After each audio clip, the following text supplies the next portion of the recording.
it to my podcast. I've been telling you about Always Resourceful presents Auntie Donna Brown. That would be me, that auntie, that lawyer, that brand strategist, the brand, okay, in real life, all of those things that you never even knew you needed. Today, I'm having my first guest, and I'm so excited. Okay, first let me just say, I'm so thankful to have you here. Yes, you. Okay, this doesn't make any sense without you showing up and following and supporting me on today. God has put in my heart so much information that I want to share with you, my peace. I've learned so much along the journey. A lot of you see me and I appreciate you. Thank you for supporting me. Thank you for giving me encouragements, accolades for the things I've been able to accomplish. But let me make it clear, I am nothing but a servant of the Most High God. And this show, I'm dedicating it all back to Him. And He wants you to be the beneficiary. Did you hear that? I need you to hear that. I am dedicating this show, Always Resourceful presents Auntie Donna Brown. Yes, a real auntie. Yes, a real lawyer. Yes, a real brand strategist. But none of that matters because the show, okay, has been dedicated to you. Not by me, but by God. Today, let me introduce Deneen Joyner, 7th generational healer, author of Soul Wound, Sacred Healing, and my friend, to the stage. Hey. Hello. It's so good to see you. It's good to see you too. Welcome, Thank you welcome, so much welcome. for having me here. I'm so excited for you for this because I know what this means for you and to you. So listen, I did my best of kind of describing who you are and so much more. You know, friend, confidant, guide, just so much more. It was an understatement. But I would like to give you a chance just to kind of share, with my audience, who is Deneen Joyner at her core? Oh, my goodness. Well, let me just say, this has been a journey. A journey. It has humbled me in a lot of ways, to be perfectly honest, as life will do. At my core, I would say right now who I am is that I am finally embodying my light and my divine purpose that has been a long time coming. And so at my core, I am God's daughter. I am my family's heiress to our soul healing legacy.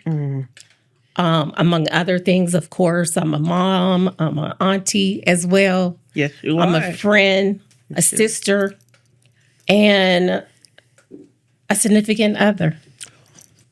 But we won't go there just yet. Goodness! However, all of those things are who I am, at my core, all of those things. But as you probably heard, I started off with that I am a daughter of God. That's first, foremost. Everything else is secondary to that because it has everything to do with why I'm here. I love this. I love it. Thank you for sharing that. And so let me tell y'all don't even know how candid and real and raw you were getting this. Okay, because I heard what you slipped in. Yes, I know. I heard what you slipped in. Yeah. Okay. Yeah. So we are on this stage, women of a certain age. That's well over 40. Yes. Okay, that's it. That's all I'm going to say. Yes. So we've done a little life. We've experienced a few things. And one of the things that I think really we all want to experience at some point in our life is to know that we can have love. Okay? Yes. That we can have relationship. Yes. And that's one of my pillars. Yes.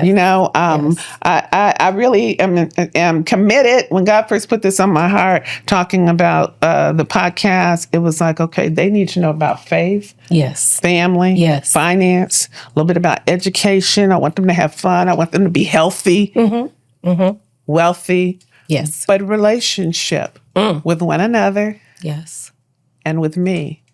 And so when you said, I am a significant other. Yes, ma'am. a woman of a certain age, Yes, and ma'am. you said it like a little smile. Tell us about that part. I mean, Okay, well, since you asked, look, now you're going to make me blush. So, long and short, because I know he probably would kill me for belaboring the point, because I'm not here for that per se, but it is connected to me. So, yes, there's somebody very special in my life after going through many unsuccessful relationships. And you know what? I really shouldn't say unsuccessful, because how I look at life is that it was a part of my story, a part of my journey. And so we can't negate the things that hurt us, that we didn't understand, that wasn't timely for us to experience. So I have to say that. I have to say that all of those others, I'll call them others, all of those others were literally preparing me and allowing me to heal the parts of myself that I have ignored, that I have stuffed down, that I didn't want to acknowledge as pain in my life. And, recognizing that you can only do that for so long, because what happens is when you don't acknowledge the pain from any relationship and you continue to stuff it down and move forward, then what's going to happen is you're going to meet him again or meet her again. It's just going to be a different person, but it's going to bring up the things that you need to examine and to shine light on. And so for me, I went through a whole period of that, right? And I intentionally gave myself permission to concentrate on me and me only for a period of 6 years. And that 6 years taught me so much about myself, about how I learned to love, and to be able to give myself permission about what does love look like? What does that mean to me? And so that's an unpacking. That's a whole nother. that's a word right there. That's a whole What is nother- love? What is, and where'd you get it from? How'd you get see it? What's your model? What's the blueprint? Giving yourself permission. That's it. Okay. Note to self: have Sister Deneen back on the show at a future date. Okay. I told y'all these nuggets are going to be so juicy. It's going to take you a while to unpack them. So join us. Go with the flow. Go Yes. with your flow. But yeah, we're going to have to come back and be able to unpack the significant other and how to get there. Yes. That's a book, girl. Yes. That's a book. Okay, so let me just circle back just a moment here. Yes. Thank you for sharing that. And I Yes. happen to know your significant other and think this is a fine fella. How did you come to know that you have a gift of healing, an ancestral gift of healing related to trauma? Yes. Oh my goodness. Woo. Well, look, where should I start? I have always known that I was different. And I think your listeners, your followers might resonate with that statement with, feeling different, not fitting in. And I know I've had people say to me, well, we're all different. We're all special. Yes, absolutely you are. But then there is a set of people who are more sensitive to that I'm different thing that's going on inside. What that could look like is that you're in the company of people and you start to sense and feel that something is off, right? Energetically, you sense and feel something, and it doesn't have to be bad. It could just be that you sense and feel something. You could sense and feel the energy in other people. Maybe somebody is anxious, or somebody, maybe just had an argument with somebody and they're carrying a lot of anger or angst. If you're a sensitive soul, like I am, then you would energetically pick up on that. And as a child, you can't really articulate it, and you really don't know what you're feeling. because the energy of other people can just come, and of course, without your permission. And so I encountered that from a very young age. 5 years old is what I remember. It was probably even before that for sure. But 5 years old is when I started to really sense and feel things. I started to know things that a 5-year-old shouldn't know. I would finish people's sentences, all of those things, right? And so it was fun until it wasn't, because then it started to border into people's personal lives. And being a child, I would blurt things out and tell people's business. So you can only imagine, right? Because I didn't have a filter. Right. So I really didn't know what I was saying, how I knew certain things. Right. And I would just say them. And it would embarrass the person 9 times out of 10 and my family.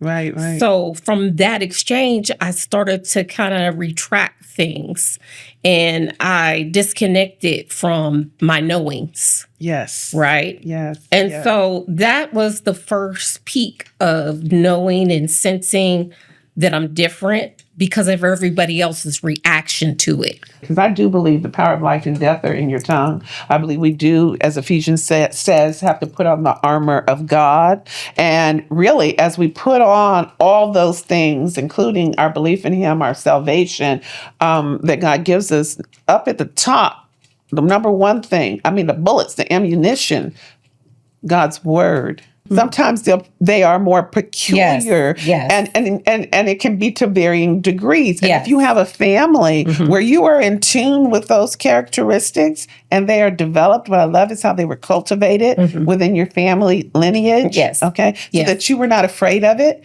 and that you were able to identify it as a gift. Okay, as an opportunity to use your sword in an offensive way to help people. Yes. To the extent they're willing to be open to do the work and explore with you. And so I love that you share that. Thank you so much.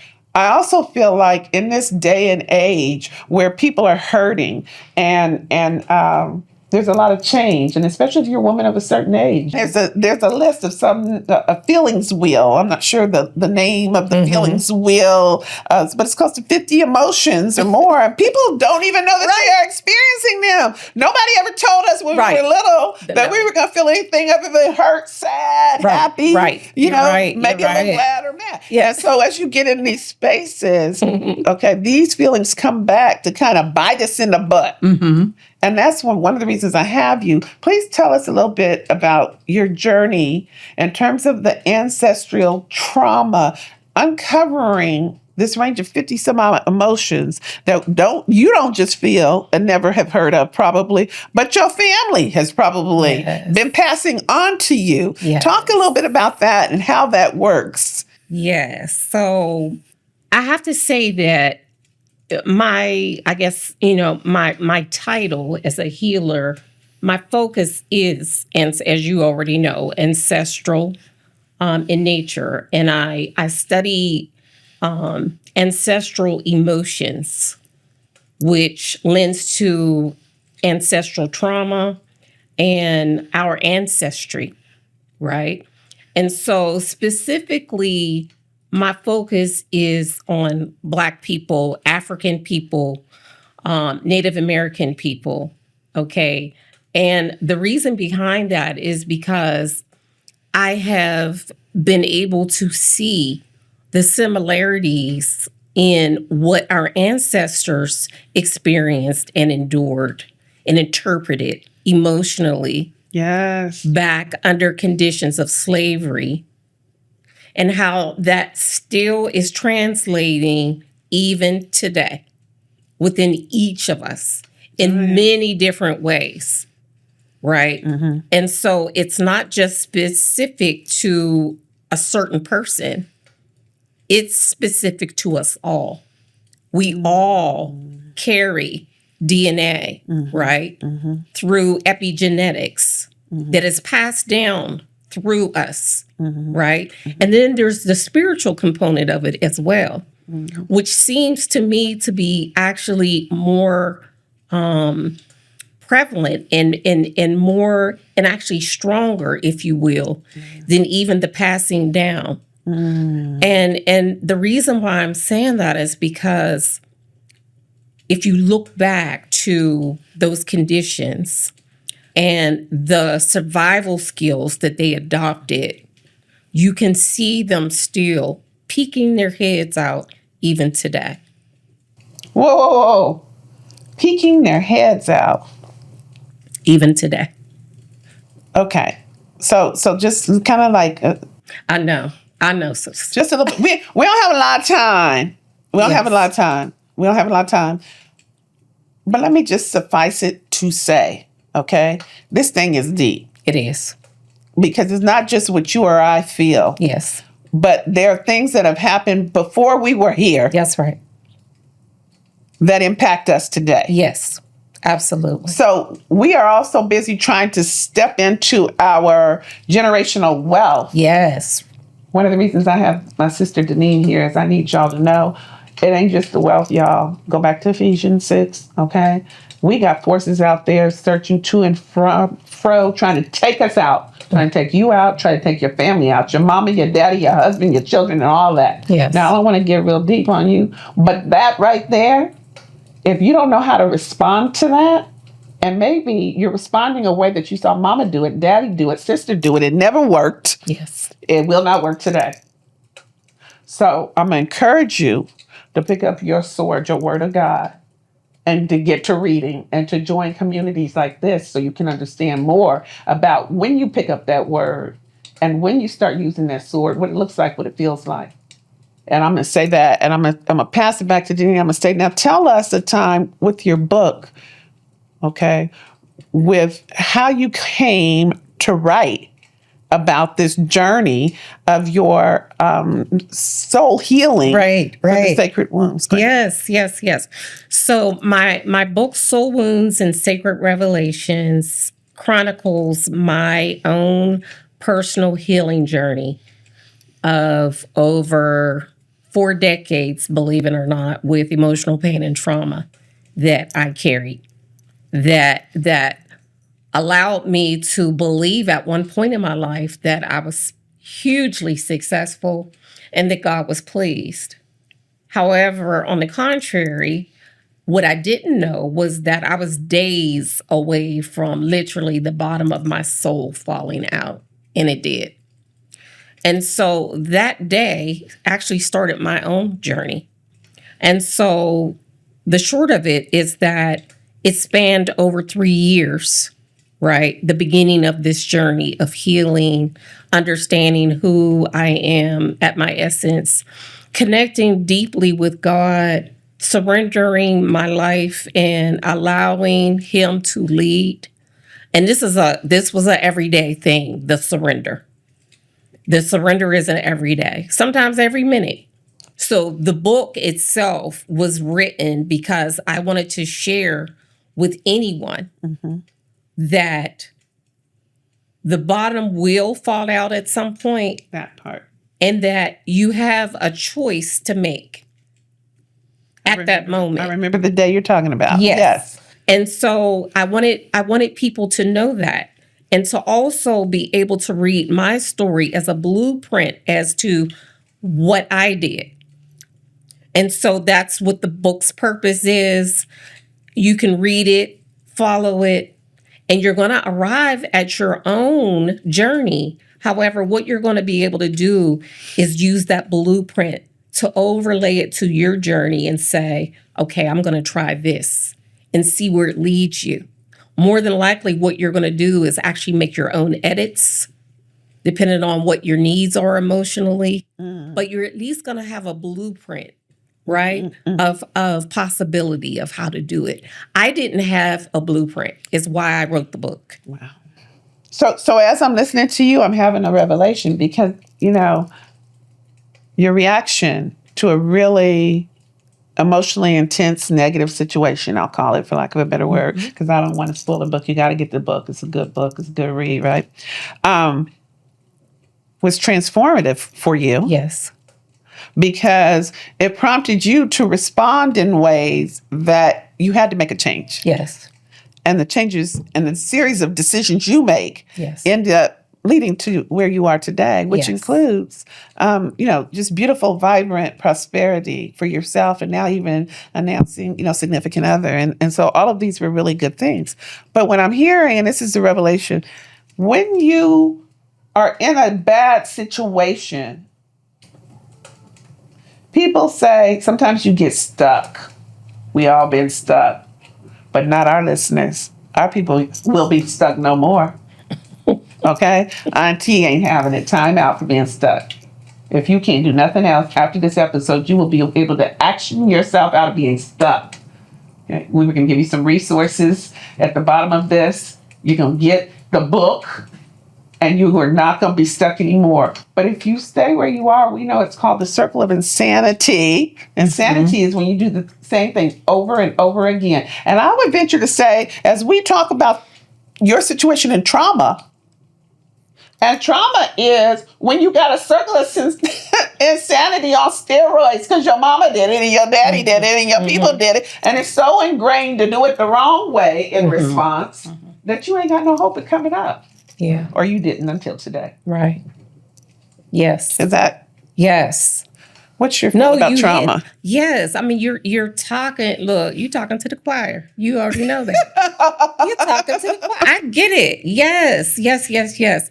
I think, I know that in order for anyone to experience something different, and especially emotionally, you have to be willing. You have to be willing to acknowledge what you haven't acknowledged. And that may sound huge to have to do that. But what I tell my clients and students, it starts with you. You don't have to tell anybody what you're feeling or thinking about right this minute. What you need to do is honor yourself and say it to yourself first. Yes. And you might have to say it a number of different times. Because it's going to take a while for that to sink in, for you to give yourself permission to say, I'm unhappy, I'm sad, I'm hurt, and I've been this way most of my life. I don't have to live this way. No, you don't. You really don't. And so when we talk about that ancestral, right, that generational trauma and those cycles, they're real. But what I like about your podcast is that you're giving people the armor. You're giving them the support and the love to be able to break out of the mold of what we always do. That's just how we are. Nobody talks like that. Nobody says, I love you. Meanwhile, that sensitivity inside you that I talked to you about earlier, you have that knowing. You know that you're different, and you know that not showing and demonstrating love, which is the most purest gift that God has given us, that people struggle doing it because of what they have seen in their homes growing up. And so it's going to take somebody like you to say, yes, I need to do something different. I want to do something different, and I'm going to do it. Like you just said, there's no reason why people should be stuck. That's right. And this, again, thinking back to our ancestors, look at those conditions. Ooh, Lord. But they still carried hope. And they did. The songs in their heart. And the food they prepared from scraps. And all of the things that we have at our fingertips literally today. And so if you are stuck, or if you have resolved to thinking that you can't be, because you've never seen it in your family, you can't even stand on that anymore after today. Oh, it's gone. Look, this is my favorite. Gone. Gone. Broken. That's right. Chains are broken. Broken. So I love what you're saying, because what I picture is really like that cartoon where somebody gets bowled over, yes, flat as a pancake, right? We've seen those cartoons. Yeah, they say, "We're back when we were Right. And you're just devastated and you don't know how you're going to get up. Life can hit you like that. Y'all, life has hit Auntie like that on more than one occasion. Oh, for sure. More than one occasion. Yes. And when that happens, you hear yourself being defeated. Mm-hmm. You telling yourself how bad it is, all the negative things we're telling each other about how bad it is. But now I'm hearing from you, and you're listening to all the ancestral stuff about how, and you ain't gonna never get up from that, baby girl. And mama said it, and auntie said it, and uncle said it, and all that. You ain't gonna never get up from that one. And yet here you are. You gotta get up. You got children looking at you. You got bills to pay. You got other responsibilities. That's right. What's the first step, would you say, as a trauma specialist, in getting up from being flat as a pancake, if that should happen to you? It's to stop accepting being down. Ooh. Okay. Wow. Why are you down there? Why are you staying down there? But life hit me. Uh-huh. It rolled me over. So I'm a victim. Yeah. So you gonna stay in the victimhood, But the or drug are rolled you me over. are you going to say there were people who I come from who had situations less than even where I'm at right now, and they still rose. Wow. They still rose, which is why I'm here. Yes, we're all going to have trials and tribulations. We know this. They're all going to look different. They're all going to feel different. Yeah. But what I really want people to understand is that you don't have to stay there, because there's a lesson in it. So if you're not curious about why you're down, the circumstances surrounding what even got you down, if you're not going to have that curiosity, you're going to continue to stay down. You got to be curious about it. Why am I here? How did I get here? Who were the players? Wow. Accountability, y'all. I'm hearing some accountability up in there. Yeah. And I would even add, while you were down, and I always start with this. Jesus! That's right. Yes. Because Yes, for sure. some of those worst times are really times designed to build character in That's you. And right. I know it's cliche and people don't want to hear it, but if you ever get up from there, you're going to be a force to be reckoned with, and I'm a witness. That's right. And I know you are too. Yes, for sure. And I know you are. So So it true. becomes how to replace those negative tapes in our heads and in our hearts, from ourselves, from our DNA, from our ancestors, to know better, to do better. And maybe you've never even seen that. And so we start today being proactive. Yes. Let me ask you this. To get the wisdom, I hear a lot of people talking about journaling. Maybe, in many ways we need to ask ourselves, but what role might journaling play? I love journaling, as you already know. Right. That's like my best friend. Journaling, still is, I think, something that could be controversial for some people.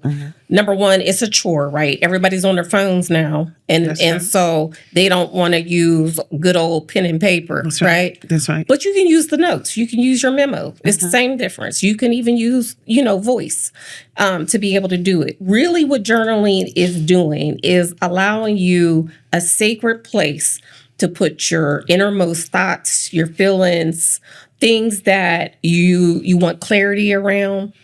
And so it's really important for you to be open to doing it for a period of time, because just like anything, if you've never done it before, it can be a chore. So I always tell, my clients and my students to use journaling as a resource that they're going to use later. And what I mean by that is you're the author. And so if you use it for the purpose of being able to capture a moment in your life where, and it doesn't have to be trying times. It doesn't have to be negative in nature. It can be something positive, something beautiful, loving. It varies, but it's your life. It's a reflection of whatever is going on at any given moment. And you're capturing it on the pages. And I always encourage to actually read it as much as you can, like at the end of the week. because you would be surprised Yes. at what you're saying to yourself, number one, Ooh-wee. your interpretation and perspective about things, right? And not only that, but you're going to see how strong you are. Well, we need to see that, Nick. We do need to see that. We need to see that. We need to see that. You know, there's so much more we could cover about. Thank you so much for sharing your journey. Yes. And just these little practical tools of kind of how to move forward. I guess I'm a little curious in your space as you are moving forward. And I know you are moving and shaking every day. Okay. Yes. Shout out to all those things related for trauma, for healing. So when you are no longer here, this is my legacy question. 50 years from now, what is one word, just one, that you might want people to use to describe Deneen Joyner and her presence, her time here on Earth? Wow. That's a powerful question. I think I'm going to have to cheat a little bit. And even though it's two words, I'll make it one. Light force. Wow. That's a powerful answer, sis. I hope that that's how I'm seen. And I hope that that is the legacy that I leave behind, that I was a life force, a light force. And, you know, that my purpose actually illuminated a path for others. Imagine that, being in the dark and somebody not being able to see. And illumination alone is a big word, let alone a light force or a life force. That's huge. Yeah. I thank you for sharing that. My word, just so I can be transparent, is transformative. Yeah. I'm sitting here today because the sum total of all the things that have happened to me, I pray will bless and help and be transformative to you in your circumstance. I bring people to my table from my community like Deneen so that you can have the transformational energy that I want to give you, the light force that she wants to give you. There'll be so many other things related to faith and family and finance and health and education and fun. And by the time you finish up in here, you're going to be a whole person, laughing, grinning, enjoying this journey called life and encouraging others to do the same. So join us next time, same place, same channel, and we look forward to seeing you.